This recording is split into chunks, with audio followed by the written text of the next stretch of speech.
here at Seattle Atheist Church, the members ourselves give the majority of the talks. We have a planning meeting every quarter where we talk about what people want to hear or give talks on, and that's open to everyone. So if you're here today, that means you. Come back to a planning meeting and suggest something. You're welcome to do so. Please join me in welcoming Mickey, who will be giving a talk today entitled, Everybody's Got an Uncle Bob. Mickey, you have the floor. What? So today's talk was scheduled for Thanksgiving because I thought it'd be nice to give people some ability to prepare for the inevitable situation where someone in your family starts talking about the blacks or about the Trumpistas or about those damn Christians or about atheists just, or whatever it is that makes, or whatever it is that transgresses people's boundaries, whatever it is that treats people with disrespect. You know, there's a tricky thing here, and it's tricky because our culture doesn't actually use words consistently. It's a question of definitions. When we assert dealing with someone who is expressing bigotry of any form is not about enforced thought. It's not about keeping people from thinking bad things. It's not about making people act a certain way. It's about establishing boundaries. We used to have a term for that, which was civility. That term has fallen out of fashion. But there are rules for talking in a community, for being, as George from Seinfeld put it, part of a society. There are rules for how we treat each other with respect. So let's talk about definitions for a minute. First word is respect. There are two different meanings of respect in our culture. There's respect your elders and respect people in authority. And that means treat people with deference because they are special in some way. And then there is respect, meaning to think well of someone because of how they behave. And actually, there's a third definition, which is to treat people with basic civility. Does everyone deserve to be treated with respect? Yes. We should approach everyone from a position of respect, as long as they treat other people the same way. Should we grant special deference to some people because they are older, or because they are a particular gender, or a particular race, or have a particular job? Well, I don't think so. I think that people earn deference by their quality, by their behavior, by how they treat other people. And I think that people earn civility by existing. Humans don't need to earn civility. We treat people with civility because we want to be treated with civility. And that leads us directly to the second definition, which is the word tolerance. One of the classic responses of a bigot to being told you are acting intolerant and intolerable is, well, you have to tolerate my views if you want me to tolerate other people. Tolerance is not a moral virtue. Tolerance is a social contract. Tolerance is the statement, I will treat other people with tolerance as long as they treat other people with tolerance. Because if you tolerate the intolerant, everyone they dislike becomes unsafe, excluded, shut out of the conversation, not tolerated. You can either have a society where the loudest and angriest voices are the only ones that are heard, or you can have a society where all of the tolerant voices are heard, and the people who are unwilling to engage in the social contract of tolerance are silenced. You can't have both.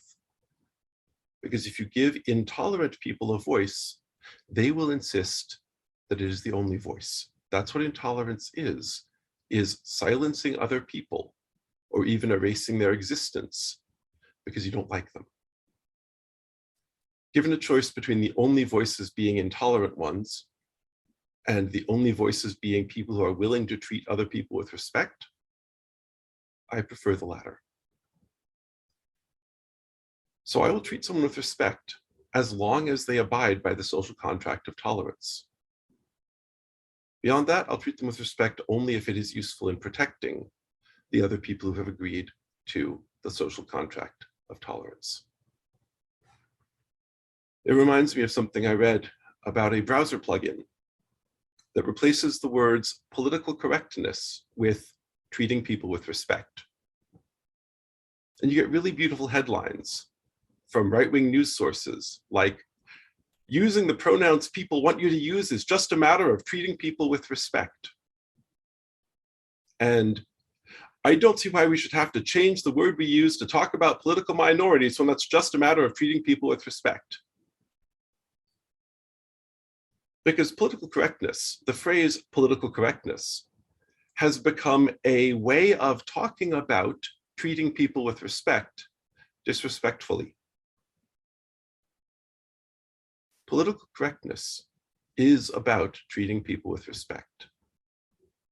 When someone says, as I do, "Hi, I'm a woman. My pronouns are she, her." Using those pronouns is treating me with respect.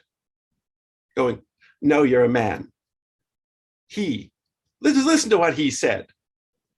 That is not treating people with respect.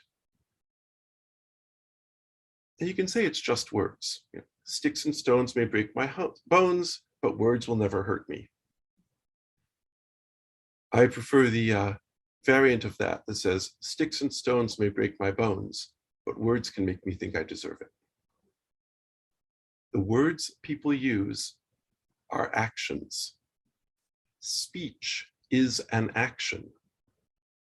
And the act of speaking is just as susceptible to moral evaluation as are more physical actions. Sticks and stones may break my bones, but words can send people to the ballot box. Sticks and stones may break my bones, but words can cause people to insist on ivermectin and reject vaccines. Everything in this talk is about words. We're all really clear that if racist Uncle Bob throws the mashed potatoes at someone for being the wrong skin color, racist Uncle Bob is leaving the house in the hands of the police. But we need to be equally aware that when racist Uncle Bob sneers every time the person at the table with dark skin or breasts talks, racist Uncle Bob is taking actions. The action of sneering, the action of interrupting every time someone starts to talk. So this talk is about the problem of disrespect and intolerance in social spaces, especially familial spaces like Thanksgiving dinner. But this applies in every situation. What do you do at work about the boss who insists on telling racist jokes? What do you do about the coworker who every time there is not a woman present starts making disparaging comments about the ethics of women? Or the coworker who every time there's a conversation about anything remotely political talks about how immigrants are ruining the country and those brown-skinned people should just go back to Mexico. I've had both of these coworkers, by the way. I didn't handle it the way I should have. Some lessons are painful. We have certain obligations as people who strive to be moral. We have the obligation to act ethically. We have the obligation to defend people who are powerless. We have the obligation to not give aid and comfort to the enemy. We have the obligation to teach by example. And we have the obligation to insist on a society and a culture of tolerance. That's not just a matter of moral obligation, it's a matter of it's a matter of taking care of our own needs, as well as of taking care of other people. It's very easy to say, well, there's no one here who's Black. There aren't any women at the stag party. There aren't any trans people here. So it doesn't really matter if that person speaks mockingly of such and such famous trans person. Except that we don't know if we might, for example, figure out in a couple of years that we're trans. And even if there aren't any Black people present, if someone talks about how the Blacks are all lawless, which by the way is two different pieces of racism in one, if someone does that and you don't shut them down hard for being disrespectful and racist, you can guarantee that the coworker who is gay and has been scared to tell anyone is not going to come out to you. And they're probably not going to come out at work at all. Because what we've just shown them is the bullies are in charge. The people who don't follow the social contract of tolerance, the people who are free to show disrespect without consequences, are in charge. And no one's going to stand up for them if they go, actually, I'm gay. And as Eva pointed out when I was discussing this with her, the decisions, the conversations people have in private affect the decisions they have in public. They affect how they treat their employees and their coworkers and strangers on the street. They affect how they vote. These decisions are shaped by things as simple as what jokes does everyone around them laugh at when they're told at the Thanksgiving dinner table. So our goals need to be creating connection and community, teaching people, treating people with respect, insisting that other people are treated with respect. There's a phrase for that. It's called creating safe spaces. A safe space is quite simply one where people treat each other with respect and are required to treat each other with respect. A safe space is one where people who treat each other with disrespect are silenced, are confronted, are told, we don't talk that way here. They're told that joke is contemptuous and contemptible. Don't tell jokes like that. Those things are easy to say when you own the house. I'm sure you've all heard the phrase, my house, my rules. Well, it's not great when you have a parent applying it to their kids' personal choices and freedoms, but it's a true statement. If it's your house, you actually get to set the rules. My partner, Michelle, told me that she had an actual racist uncle, and she didn't know it until she went to his house. Because he was racist, but he was also raised to respect his host. So when he came to her house, when she was a kid, he respected her parents' social rules. When he came to her house for Thanksgiving and the house was full of queer people and people of color, he behaved with respect and courtesy to her guests because they were her guests. And this is a reasonable standard of behavior to expect from the people you are kind enough to welcome to your house. That doesn't mean he wasn't racist, but it means he was acting appropriately in a situation and a space that Michelle controlled, or that Michelle's parents controlled. And that is the minimum standard that we can expect from people and that we must insist on from people. If people come to our house and start making homophobic statements and we don't confront them about it, we have just created a space where homophobia is safe and gay people aren't. And people who are part of oppressed minorities, like gay people, people of color, women, are well aware that if I tolerate racism, I probably tolerate homophobia. I probably tolerate sexism. It doesn't matter whether they therefore think that I hold those beliefs, because that doesn't really affect how safe they are. What matters is they know that I will let other people act on those beliefs in my presence, that I am not creating a safe space. I'm allowing an unsafe space. We don't always control the environment we're in. I don't own my office. I don't control my workspace. If I go to someone else's house for Thanksgiving dinner, I don't control that space, but I do control my actions.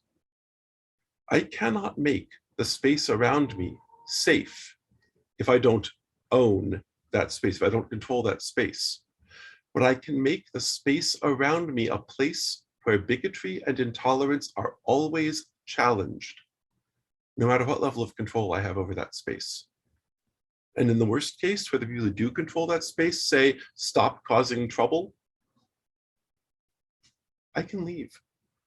I can say, hey, everyone, this is a space where racism is tolerated. So I'm afraid I can't stay here. I'm going to have to leave. Would anyone like to come to my house, picking up whatever food they like best on the way, and we'll have a non-racist Thanksgiving at my house, and then leave? Because people say, there's a saying that's a lot of prevalence right now. If you're not a Nazi, but there's a table with 11 Nazis, and you sit down at it, you have a table with 12 Nazis. And people say, well, no, just sitting down doesn't make me a Nazi. Well, how am I ever going to change the minds of Nazis if I don't talk to them? They say, there's that guy who has dinner with KKK members. He's a black man, and he has dinner with KKK members and talks with them, and they leave the KKK because they realize that actually they're wrong. But that's what happens when you sit down with people in private and you say, what you're doing is wrong, and you confront them. If you sit down at a table in public and people see you having friendly conversations with the racists, with the Nazis, with the homophobes, what you've just told them by your actions is, you can't count on this person as an ally. The choices we make in who we associate with on friendly terms affect the safety and comfort of the people around us.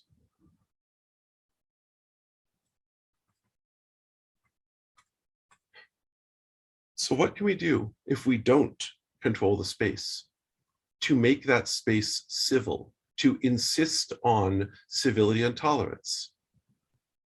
The biggest one is we can speak the truth and refuse to be silenced.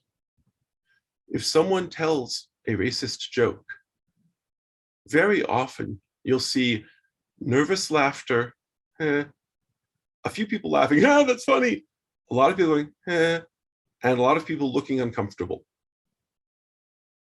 Don't be the people looking uncomfortable. For God's sake, don't be the people laughing.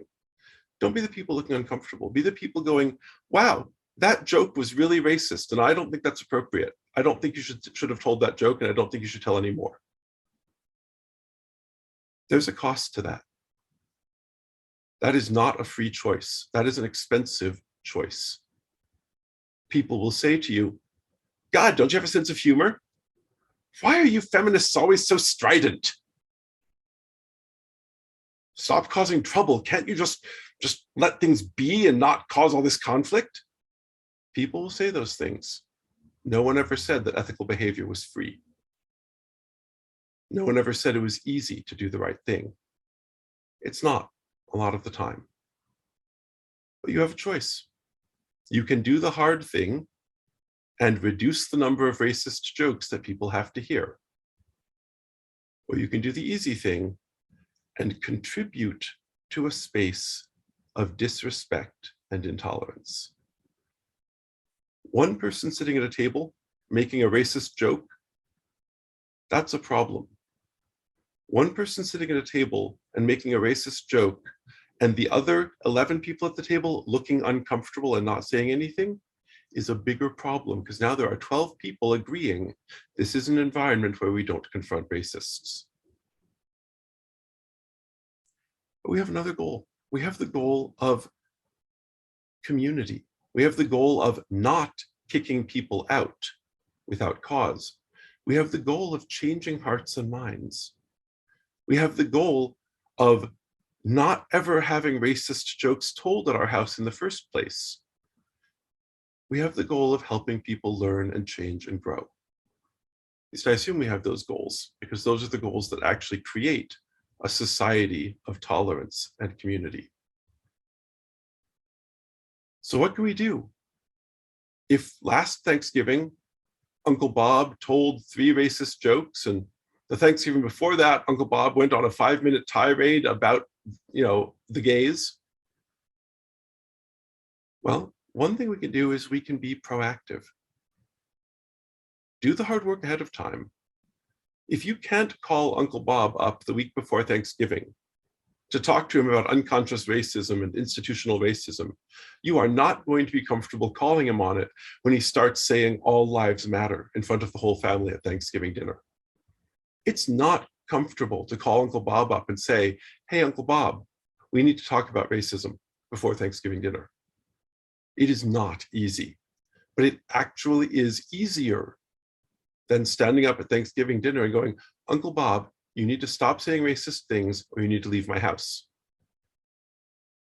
It's also a lot less destructive to the social engagement, to the family, and it's a heck of a lot more likely to change Uncle Bob's mind. People need to save face. Human beings care a lot about embarrassment and social standing. And as people who want to change the hearts and minds of others, we need to consciously and actively help them save face. That does not mean making excuses for them. That does not mean going, oh, I'm sure Bob was just joking. It doesn't mean contributing to the problem by claiming it's okay. But it does mean talking to them ahead of time when possible. It means saying, hey, Uncle Bob, could I speak to you in the kitchen for a minute? You can call Uncle Bob on it right in front of everybody, but that pretty much guarantees that Uncle Bob will get defensive and angry and double down on his racist beliefs and actions, because that's how humans work. But, hey, Uncle Bob, can I talk to you in the kitchen for a minute? That is an act of protecting the people around you. Nobody thinks you're going in there to tell more racist jokes with Uncle Bob. But it lets Bob have that conversation with you in a situation where you can go, huh, wow, I never thought about that. That really would be hurtful to someone if they heard that I'd said it. And I wouldn't actually want my, my coworkers to know that I said that, because I mean, my coworker, Tom, he's black, and I mean, he's a great guy. I don't want him. I don't want him thinking that I believe that, huh? And then maybe Uncle Bob comes back to the table and goes, hey, everyone, sorry, I didn't mean to be racist, or I didn't mean to say something hurtful. So take people aside to confront them if you have the option. Do it visibly, take them aside visibly, because that is an act of solidarity with the people they have attacked with their words, whether or not they meant them as an attack. But take them aside to have the conversation. Assume positive intent. If someone says something that sounds really freaking racist, start with the assumption that they're misguided. Not because you actually believe they're misguided, not because it actually matters whether they're misguided, but because if you start with the assumption that they're misguided, you will engage with them from a position of education, courtesy, and helping them save face. If you start with the assumption that they're a racist dirtbag, you can pretty much guarantee you'll have a bad conversation with them and probably have a broken relationship with them, even if they were starting from a position of ignorance. I once had a guy I knew from the OCF, which is a pretty darn liberal place, walk up to me at a restaurant after the OCF and look at my Black Lives Matter shirt and say, I don't get why you wear that shirt. I thought you were a liberal, but I think I'm a liberal. I think all lives matter. And it was really tempting to go, that is so racist. What the heck is wrong with you? And instead I said, well, let's talk about why it's important to say Black Lives Matter. It's not something I'm saying in a vacuum. It is an active response to my society saying by its actions, Black lives don't matter. And if a society is saying all lives matter except for Black people and brown people, saying no, Black lives matter is an important statement. It's not racist. No one is arguing about whether white lives matter. It's obvious that white lives matter. Look at the actions of our society. This shirt says Black lives should matter. You are wrong to say Black lives don't matter. Black lives do matter. It turned out that he actually understood that, got that, heard that, and went, oh, wow, thank you for explaining. I live way out in the country, and I've never had someone explain it to me. So I've always thought that that was a racist slogan in itself, and it never made sense to me. And now it makes perfect sense. You're right, Black lives matter. But that happened because I started from the assumption that he was being sincere when he said, I don't get why you would do that. Don't all lives matter? So one of the tools we have is speak up. Don't be silenced. Another tool we have is when we control the space, establish that you have rules of civility. I'm sorry, Uncle Bob, we don't say the Blacks or the gays here. We say Black people and gay people because it emphasizes that they are people and not a faceless mob.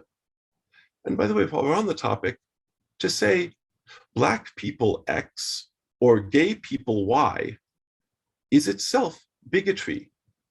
It is no more true than to say all white people are stupid or all Irish people are drunkards or all, it doesn't matter what. It's anytime you say all X are Y, you're making a prejudiced, bigoted statement.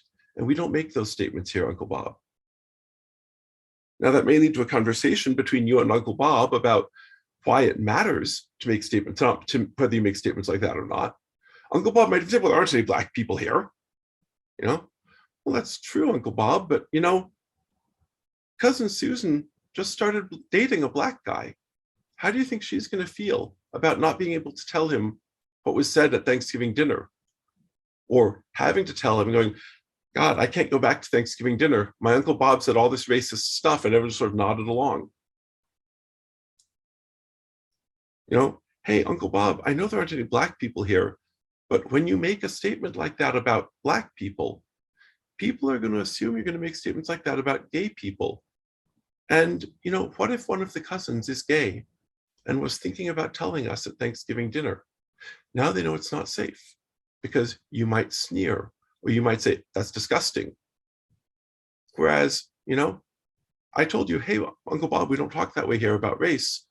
They're going to assume I'm probably going to do the same thing about homosexuality. They might even come up to me after Thanksgiving dinner and go, hey, I don't know if you're going to be okay with this, but I wanted you to know I'm gay. Because they know that I will stand up for people against people who would attack them.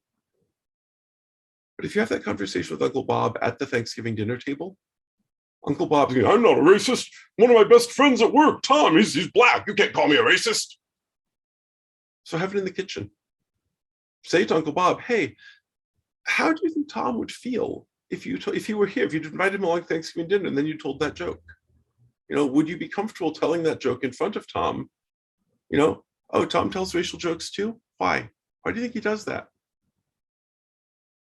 How many women work at your company? How many gay people work at your company? how do you think Uncle Tom, how do you think your friend Tom might act if he knew it was okay to not tell jokes about Black people because it would make you guys laugh and treat him like a friend instead of like a Black person? There are some classic responses that people give when you speak up for the oppressed, when you take a stand against bigotry and intolerance. They might say, "Oh, who am I hurting? It's just words. I'm just talking shit, you know?" Or why does it matter? There's none of that person, none of that, those people here, right? And the answer is, when you deny someone's humanity, when you talk about how great the border policies are that are resulting in children being separated, 2-year-olds being separated from their parents for years, you are defining some people as not mattering. And that is a threat to everyone around you that you might decide doesn't matter. That is a threat to everyone around you who is actually part of one of the groups you say doesn't matter, that you don't know they are. Skin color, you'd think, is easy. Except there are people who consider themselves Black, have a Black parent, don't look Black to you. You know, you're not perfect at figuring out what race people are by glancing at their skin. You don't know who was adopted by Asian parents. You don't know who just started dating someone who is a color you think it's funny to make jokes about. You don't know who would have brought their Black girlfriend to Thanksgiving next year, but doesn't show up at all because they're not going to expose her to the toxicity of your attitudes about Black people. Another classic line is, well, I was just joking. Or people using what I call dog whistles, you know, making statements, you know, using the phrase final solution in a joke. You know, oh, I'm not a Nazi. I just think we need to find a final solution to the immigration problem. Or tone of voice, you know, well, sure, Black Lives Matter and all. Well, that's a statement of contempt. But, you know, they just said Black Lives Matter. Why are you still jumping down my throat about that? How do you deal with those? Straightforwardly, and by continuing to challenge them on it. You know, you say you were only joking, but let's talk about the consequences of that kind of joke. You know, sense of humor? Well, I don't think it matters if I have a sense of humor if the thing you're saying is hurting people. We're not trying to change, we're not trying to say being a bigot is a thought crime. If you're a bigot, you can't be in my house. We're saying, in my presence, people will be treated with tolerance, or the intolerant person will be challenged and called on it, and we will not be silent until they start treating people with respect. We all have a choice, whether it's in our own home, or at work, or at church, or walking on the street.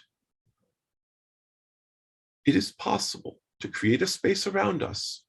Whether or not we control that space that we are in, we can create a space around us where bigots feel comfortable displaying their bigotry in their words and actions. Or we can create a space around us, again, whether or not we control that space, where people know that bigots will be challenged and confronted, and they will be defended from those bigots, from bullies, if they are their authentic, honest selves. But it is not possible. It is fundamentally, logically impossible to do both. We cannot simultaneously make a safe space for bigots and make a safe space for their victims. We must choose. We are choosing, just as surely as the trolley problem. We are choosing, do I make this bigot feel uncomfortable, or do I let the bigot make everyone else feel uncomfortable? But we have to make that choice, because by existing in that space, we are doing one of those two things. We are either making the bigots feel comfortable, or we are letting their victims know that they will be defended. How do we deal with Uncle Bob? In advance, with compassion, helping Uncle Bob save face, assuming positive intent and taking a position of education rather than shaming. Those are the tools, but they are the tools we must use to create a safe space where bigots will be challenged and the intolerant will not be tolerated. That's how to handle Uncle Bob. Thank you. Thank you, Mickey. Let's all unmute ourselves for a moment and give a round of applause. Let's start early. Go, Mickey.